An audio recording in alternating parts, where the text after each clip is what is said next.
Hello everyone, इस video में हम पाचन तंत्र के बारे में पढ़ेंगे। अगर आपको जैव परिक्रम से रिलेटेड बाकी के टॉपिक्स करने हैं तो उनके लिए अलग से वीडियोस हैं, आप उसमें देख सकते हैं। चलिए शुरू करते हैं। देखिए, हमें पता है कि हम जो दैनिक जीवन के कार्य करते हैं उनके लिए हमें ऊर्जा की जरूरत होती है, और वो ऊर्जा हमें कहाँ से मिलती है? हमारे द्वारा ग्रहण किए गए भोजन से। और वो ऊर्जा डायरेक्ट तो हमें मिलेगी नहीं कि भी उस भोजन से डायरेक्ट ऊर्जा मिल गई। उसके लिए एक पूरा सिस्टम होता है, उसके लिए अलग अलग भाग बनाए गए हैं। वो खाना जो हम खा रहे हैं वो बहुत से भागों से होकर गुजरता है और फिर उससे हमारे शरीर को ऊर्जा मिलती है। मैं आपको बेसिक सा ओवरव्यू बता देती हूँ। सबसे पहले खाना हमारे मुंह के अंदर जाता है, जहाँ हम उसको चबाते हैं। उसके बाद वो ग्रासिका या फिर ग्रास नली के अंदर आता है। फिर वो यहाँ आमाशय, जिसको हम स्टमक भी बोलते हैं, यहाँ आएगा। यहाँ उसके अंदर HCl वगैरह मिलेगी, मैं सारा आपको आगे डिटेल में समझाऊंगी। फिर यहाँ HCl से होते हुए वो कुछ टाइम यहाँ पे रहता है। उसके बाद वो आगे इस तरह से छोटी आंत के अंदर आ जाते हैं। जो बीच में आपको दिखाई दे रही है, छोटी आंत है। खाने के अंदर जो पोषक तत्व होते हैं वो छोटी आंत के अंदर ही अवशोषित किए जाते हैं, और यहाँ खाना सबसे ज्यादा लंबे समय तक रहता है। फिर वो यहाँ से होते हुए बड़ी आंत के अंदर जाएगा और फिर शरीर से बाहर निकाल दिया जाएगा। तो ये एक पूरा का पूरा प्रोसेस होता है। कई बच्चों को गलतफहमी होती है कि लीवर के अंदर खाना जाता है। लीवर के अंदर खाना नहीं जाता, वो सिर्फ और सिर्फ एंजाइम मतलब रसों का स्त्राव करता है, जो खाने को हजम करने के सहायक होते हैं। उसके अंदर खाना नहीं जाएगा। खाना जाता है यहाँ आमाशय से होते हुए फिर पहले छोटी आंत में, उसके बाद बड़ी आंत में, और फिर शरीर से बाहर निकल जाएगा जो भी वेस्ट मटेरियल है। और जो पोषक तत्व है वो हमारी छोटी आंत के द्वारा सोख लिए जाते हैं। तो यहाँ पे कई ऐसी ग्रंथियां हैं जो पाचक रसों का स्त्राव करती हैं, जिनकी सहायता से जो भी हमने भोजन खाया वो बहुत ही अच्छे से पच जाता है। अग्नाशय के अंदर भी भोजन नहीं जाता। लीवर, जिसको हम हिंदी में यकृत बोलते हैं, इनके अंदर भोजन नहीं जाता। ये सिर्फ सहायता करते हैं भोजन के पाचन में। भोजन जाएगा सिर्फ आमाशय के अंदर, फिर छोटी आंत में और फिर बड़ी आंत में। अब हम एक एक करके देखते हैं कि सभी अंगों की क्या कार्य हैं। जब हम खाना खाते हैं तो सबसे पहले मुंह के अंदर खाना जाता है। तो जब हम इसको खा रहे होते हैं उस टाइम पे मुंह के अंदर से एक जल निकलता है। वो केवल जल नहीं होता, वो एक लाला रस होता है जो लाला ग्रंथि से निकलता है। हम इसको आम भाषा में लार बोल देते हैं। ये एक एंजाइम है जो खाने को हजम करने में हमारी सहायता करता है। इसका पहला काम होता है ये खाने को नरम बना देता है, ताकि ग्रास नली में जाते टाइम दिक्कत ना हो। और दूसरा, इसके अंदर टाइलिन नाम का एक एंजाइम होता है जो मार्ड को माल्टोज के अंदर बदल देता है। मार्ड को माल्टोज के अंदर बदलने के अलावा ये स्टार्च का भी पाचन करता है। तो जो हमें अपने मुंह के अंदर आने वाला साधारण सा पानी लगता है वो साधारण पानी नहीं होता, वो लाला ग्रंथि से निकलने वाला लाला रस होता है, जिसको हम आम भाषा में लार बोल देते हैं। इस लार की वजह से ही खाना नरम हो जाता है और ग्रास नली यानी ग्रासिका के अंदर आसानी से चला जाता है। इसलिए हम कहते हैं कि खाने को अच्छी तरह से चबा चबा कर खाना चाहिए, ताकि वो बिल्कुल नरम हो जाए और उसके अंदर लार अच्छे से मिल पाए, उसके बिल्कुल छोटे छोटे टुकड़े हो जाएं और ग्रास नली में ज्यादा दिक्कत ना आए, वो आसानी से नीचे चला जाए। आप इसको इस तरह से लिख सकते हैं, लाला ग्रंथि से निकलने वाले रस को लाला रस या लार कहते हैं। इसके अंदर एक टाइलिन नामक एंजाइम होता है जो स्टार्च का पाचन करता है और मार्ड को माल्टोज के अंदर बदल देता है। और साथ में जो लार है वो भोजन को कोमल बना देती है, ताकि हम उसको आसानी से निकल सके। तो आप इसको इस तरह से लिख सकते हो। उसके बाद खाना ग्रासिका से होते हुए आमाशय के अंदर आता है, जिसको हम इंग्लिश में स्टमक कहते हैं। इसके अंदर खाना कुछ समय तक रहता है। आप इसको इस तरह से लिख सकते हो, आमाशय मतलब जिसके बारे में हमने अभी अभी देखा है, जो इस तरह की एक आकृति का होता है। भोजन ग्रास नलिका से आता है और इसके अंदर कुछ समय तक रहता है। इसके बाहर की चारों तरफ जो बाउंड्री है वो जठर ग्रंथियां होती है उसके अंदर, और वो जठर रस का स्राव करती है, जिसके अंदर 97 से 99% तक पानी होता है। इस जठर रस के 3 भाग होते हैं अलग अलग। एक तो होता है HCl, और एक पेप्सिन एंजाइम होता है, दूसरा रेनिन एंजाइम होता है। हाइड्रोक्लोरिक अम्ल 4 से 5% ही होता है। ये एंजाइमों को सक्रिय कर देता है, मतलब जो भी एंजाइम है, एंजाइम क्या करते हैं? खाने को हजम करने में सहायता करते हैं। तो ये उनको सक्रिय कर देता है, उनको एक तरह से अप्रिशिएट करता है।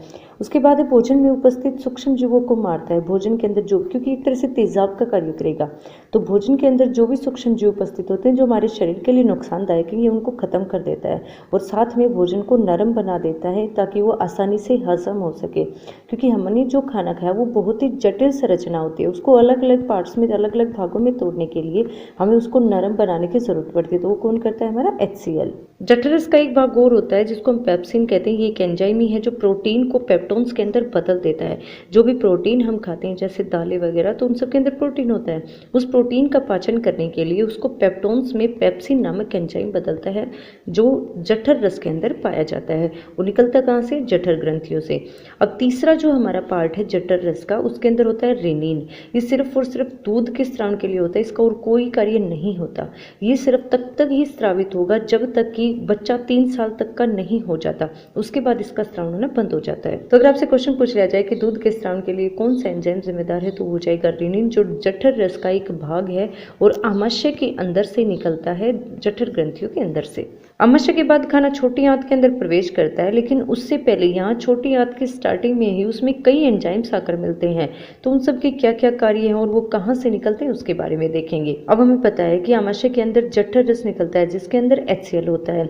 जैसे कई बार हमें खट्टे डकार आते हैं, उसका कारण क्या होता है? उसका कारण यही HCl होता है। जब खाना जाता है, जब हम ज़रूरत से ज़्यादा या ज़्यादा मसालों वाला कोई भी खाना खा लेते हैं जो हमारे लिए अच्छा नहीं है, तो HCl ज़्यादा बनता है। अब जब यहाँ HCl की मात्रा बढ़ जाएगी तो वो HCl ऊपर की तरफ आएगा, जिसकी वजह से हमें यहाँ गले में जलन महसूस होती है, जिसे हम आमतौर पे एसिडिटी बोल देते हैं। तो वो किसकी वजह से होता है? जो यहाँ पे आमाशय के अंदर से HCl निकला है उसकी वजह से।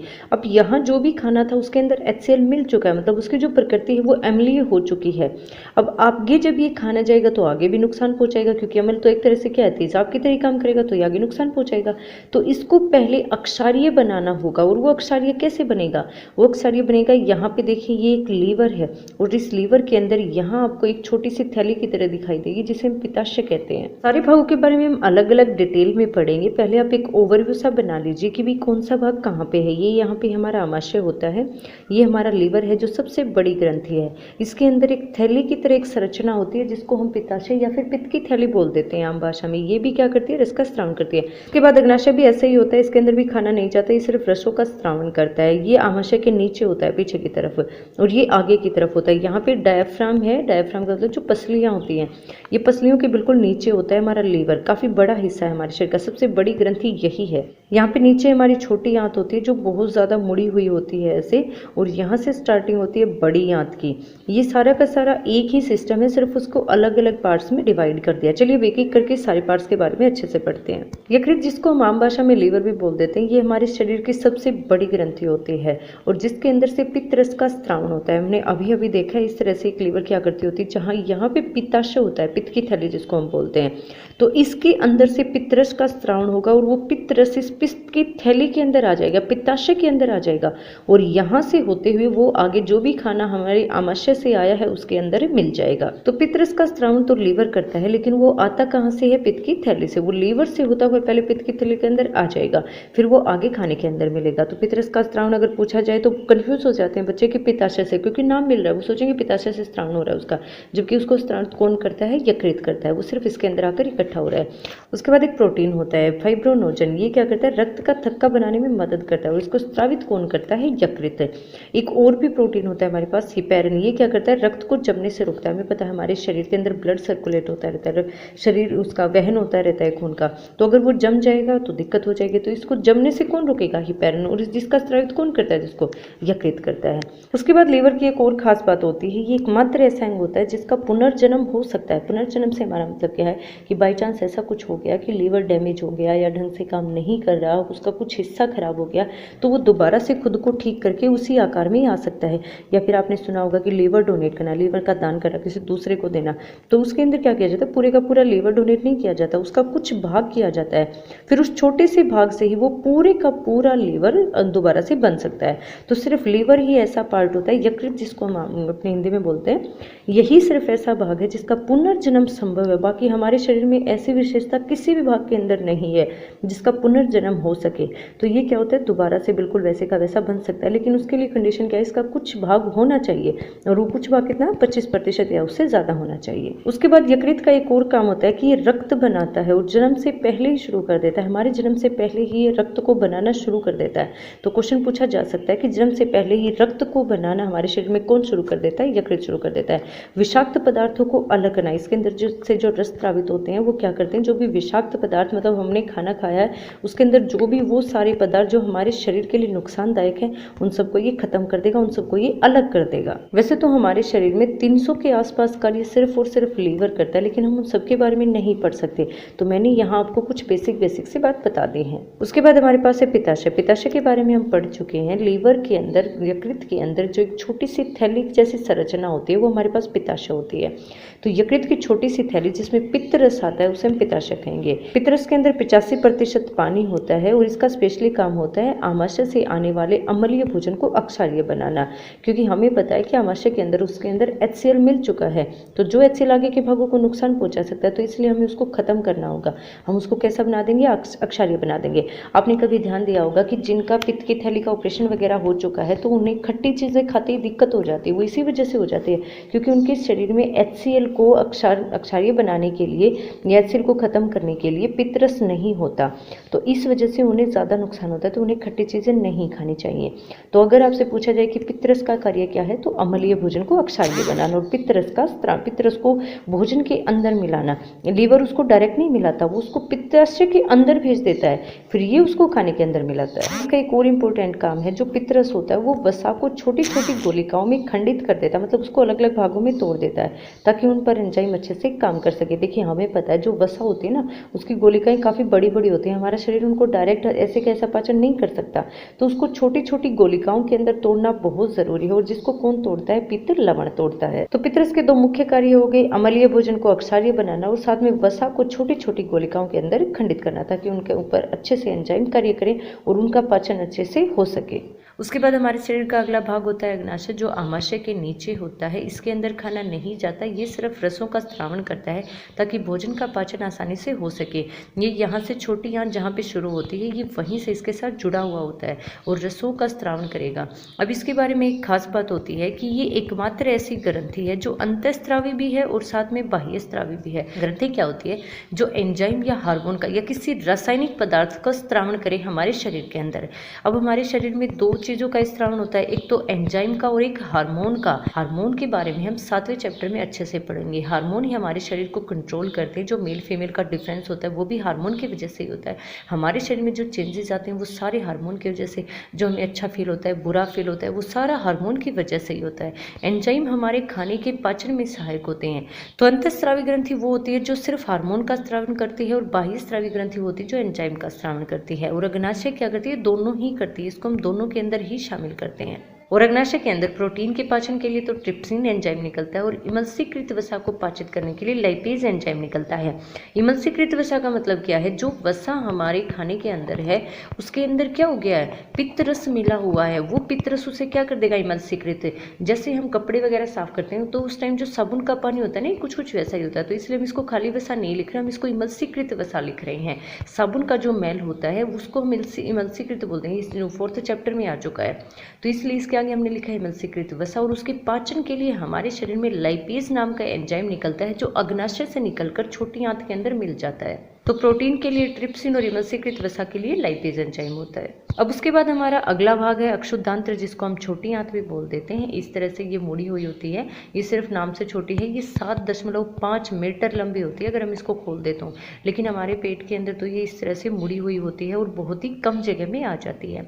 तो इसलिए हम कह सकते हैं कि यह आहारनाल का सबसे लंबा भाग होता है। आहारनाल मतलब जो खाना हम खा रहे हैं उसकी जो पूरी प्रक्रिया है तो वो आहारनाल हो जाएगी। और उसका सबसे लंबा भाग अगर हम बात करें तो वो अक्षुद्धांत्र यानी छोटी आंत ही होती है, जो अत्यधिक कुंडलित होती है। कुंडलित मतलब इस तरह से मुड़ी हुई होती है और थोड़ी सी जगह के अंदर ही शामिल हो जाती है। कार्बोहाइड्रेट, प्रोटीन और वसा का पूर्ण पाचन अक्षुद्धांत्र के अंदर ही होता है। जो बाकी के हिस्से हमने अभी तक पढ़े हैं ना, उन सब के अंदर तो सिर्फ एंजाइम वगैरह ही मिल रहे हैं, पाचन कहीं पे नहीं हो रहा। इनका पूर्ण पाचन मतलब सारा जो पाचन होता है वो इसी के अंदर होता है, कार्बोहाइड्रेट का, प्रोटीन का और वसा का। छोटी आंत के अंदर भी एक रस का स्त्रावण होता है जिसको हम आंत्र रस कहते हैं। देखिए आंत को हम क्या बोलते थे? आंत्र। तो इसके रस का नाम भी क्या हो गया? आंतररस। याद रख लीजिएगा आप इसको ऐसे। तो इसके अंदर जो भी एंजाइम उपस्थित होते हैं वो प्रोटीन को तो अमीनो अम्ल के अंदर बदल देते हैं, कार्बोहाइड्रेट को ग्लूकोज के अंदर और वसा को वसा अम्ल तथा ग्लिसरॉल के अंदर बदल देते हैं ताकि उनका पाचन अच्छे से हो सके। आप इसका स्क्रीनशॉट भी ले सकते हैं या चाहे तो अपनी कॉपी में लिख भी सकते हैं ताकि आपको समझ आ जाए। नहीं तो ये प्रोटीन एंजाइम वगैरह इतने ज़्यादा है कि आप कंफ्यूज हो जाओगे, कुछ भी याद नहीं आएगा एग्जाम में। तो यहाँ प्रोटीन को अमीनो अम्ल में बदला जाता है, कार्बोहाइड्रेट को को ग्लूकोज में और वसा को वसा अम्ल या ग्लिसरॉल के अंदर। उसके बाद जो पाचित भोजन होता है, मतलब जिसका पाचन हो चुका है, जो अलग अलग भागों में टूट चुका है, उसको आंत अवशोषित कर लेती है। जो हमारी छोटी आंत होती है ना, इसके अंदर बहुत सारे छोटे छोटे रोम क्षेत्र से होते हैं जो सीधे ब्लड से, खून से जुड़े हुए होते हैं। तो ये क्या करती है, उसको अवशोषित करती है। जो भी अच्छी अच्छी चीज़ें होती हैं, जो भी हमारे शरीर के जिसकी ज़रूरत पड़ती है उनकी मरम्मत करने के लिए, ऊर्जा के लिए, तो जिस चीज़ की भी हमें ज़रूरत पड़ेगी उसको ये छोटी आंत सोख लेगी और फिर उसे सीधे खून के अंदर मिला देगी, ताकि शरीर की हर कोशिका के अंदर वो खून उसको पहुंचा सके। जो भी भोजन के अंदर पोषक तत्व हैं वो हर कोशिका तक पहुंच सके। फिर उसके बाद हमारे पास है दीर्घरोम। ये भी छोटी आंत के अंदर ही होता है। हमारी जो छोटी आंत है उसके अंदर की तरफ जैसे उंगलियां होती है ना, उंगलियां इस तरह से होता है, जिसको हम दीर्घरोम बोलते हैं। तो ये उसके आंतरिक आस्तर, मतलब उसके अंदर वाले हिस्से पर होता है। अनेक उंगली जैसे परवर्त होते हैं। ये अवशोषण का सतही क्षेत्रफल बढ़ा देते हैं। मान लीजिए यहाँ पे कोई प्लेन जगह है तो उसके अंदर अवशोषण हो रहा है, वो सिर्फ इतनी ही जगह पर होगा। लेकिन हम इसको अगर इस तरह से कर दें तो देखिए यहाँ हर जगह पे अवशोषण होगा, तो उससे जो अवशोषण का सतही क्षेत्र है वो बढ़ जाता है। मतलब अवशोषित करने के लिए उसको ज़्यादा जगह मिल जाती है। तो ये दीर्घरोम होते हैं जो पोषक तत्वों का अवशोषण करते हैं छोटी आंत के अंदर। दीर्घरोम में रुधिर वाहिकाएं भोजन को अवशोषित करके प्रत्येक कोशिका तक पहुंचा देते हैं। तो दीर्घरोम के माध्यम से पहले वो उसको अवशोषित करेंगे और उसके बाद उसको खून के अंदर मिला देंगे, ताकि पूरे शरीर की हर कोशिका के अंदर वो पोषक तत्व पहुंच जाएं। फिर जो पोषक तत्व खून के अंदर पहुंचे हैं वो इसका उपयोग ऊर्जा प्राप्त करने के लिए, नए ऊतकों के निर्माण करने के लिए, पुराने ऊतकों की मरम्मत करने के लिए, जहाँ पे दिक्कत है उसको ठीक करने के लिए, नई नई कोशिकाओं के निर्माण करने के लिए इसका प्रयोग कर लिया जाता है। उसके बाद बिना पचा हुआ भोजन वृद्धांत्र में भेज दिया जाता है। वृद्ध आंत्र मतलब वृहद, वृहद मतलब बड़ा, मतलब बड़ी आंत के अंदर, या आप इसको छोटी आंत रक्षोदांत्र भी बोल सकते हो, बड़ी आंत भी बोल सकते हो अगर आपको याद नहीं रहता तो। वृद्धांत्र अगर लिखा हुआ है तो इसका मतलब बड़ी आंत। तो जो खाना बिना पचा हुआ, मतलब जो हमारे शरीर के लिए सही नहीं है या हमारा शरीर उसका पाचन नहीं कर सकता, उसको वृद्धांत्र में भेज दिया जाता है, जहाँ पे दीर्घरोम इस पदार्थ में से जल का अवशोषण कर लेते हैं और अन्य पदार्थ गुदा द्वारा शरीर के बाहर निकाल दिया जाता है। जो भी वेस्ट मटेरियल है जिसका हमारे शरीर ने प्रयोग नहीं किया या जो हमारे शरीर के प्रयोग के लायक नहीं है, उसको बाहर निकाल दिया जाता है। ये यहाँ पे छोटी आंत है। भोजन का पाचन सारे का सारा यही होता है। उसके बाद यहाँ से हमारी बड़ी आंत शुरू हो जाती है और फिर उसके अंदर यहाँ जो बच गया खाना, जो पाचन नहीं हो पाया जिसका, वो बड़ी आंत के अंदर चला जाएगा। फिर बड़ी आंत के अंदर उसका पानी सोख लिया जाता है और उसके बाद उसका उत्सर्जन कर दिया जाता है, शरीर से बाहर निकाल दिया जाता है। ये हमारे शरीर का पूरा पाचन तंत्र होता है। हर रंग का अलग कार्य होता है। अगर अभी भी कहीं पे कोई प्रॉब्लम है तो आप मुझे कमेंट करके बता सकते हैं। अगर आपने अभी तक चैनल को सब्सक्राइब नहीं किया तो चैनल को सब्सक्राइब कर लीजिए। Thank you very much.